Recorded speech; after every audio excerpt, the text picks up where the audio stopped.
Geschichte ist von einer Wirtin, die hat einen Garten gehabt. Viele haben ihn schon mal angeschaut und denkt, es ist sonderbar.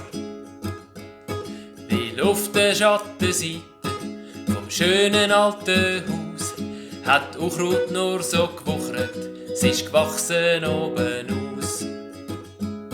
Und auf der Sonnenseite hat die Wirtin, wie sich's gehört, viel Platz für Blumen geschaffen, schön angelegt Beet für Beet. Das ist ihr Garten, so wie man sieht. Und jetzt kommt der Haken und der ist blöd. Weil im Gegensatz zum Schatten, wo alles sprießt und wächst, sind Blumen an der Sonne überhaupt nicht im Saft. Es kann einem schon ein bisschen leid tun, es ist ein trauriger Anblick. Die Blumen stehen ganz schlaff da, völlig kraftlos und knickt. Einem Nachbar seine Neugier wird eines Tages zu gross. Drum fragt er, wo er die Wirtin sieht, einfach grad drauf los. Wie kann's sein, dass am Schatten das Unkraut prachtvoll steht und vorne an der Sonne Blumen welken jeden Tag? Das sind spannende Fragen von dem Mann zum wilden Garten nebendran.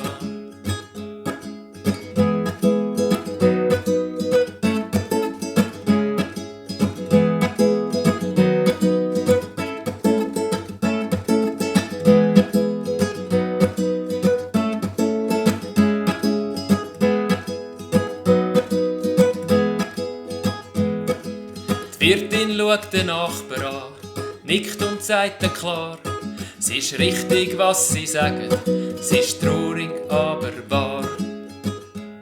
Ich gieße täglich meinen Garten mit dem Wasser, das hat dafür. Mit 2 grossen, schweren Kannen gang ich durch die Hintertür.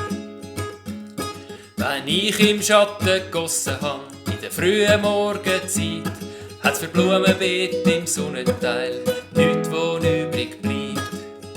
Und zum Kannen zu füllen, bin ich zerschöpft. Das ist das Übel vom Garten, die wahre Geschichte. Der Nachbar steht nachdenklich da und sagt dann einfach trocken, auch für den Garten gilt demnach das Gesetz, das nie wird gebrochen. Sie ist einfach und fast immer, wirkt so ohne Mühe. Wo die Aufmerksamkeit angeht, fängt das Leben an zu blühen. Wir alle pflegen unseren Garten, säen zusammen aus. Und wo das Wasser fließt, das ist in unserer Hand. Ob mit Hacke oder Spaten, letztendlich liegt's an uns, was alle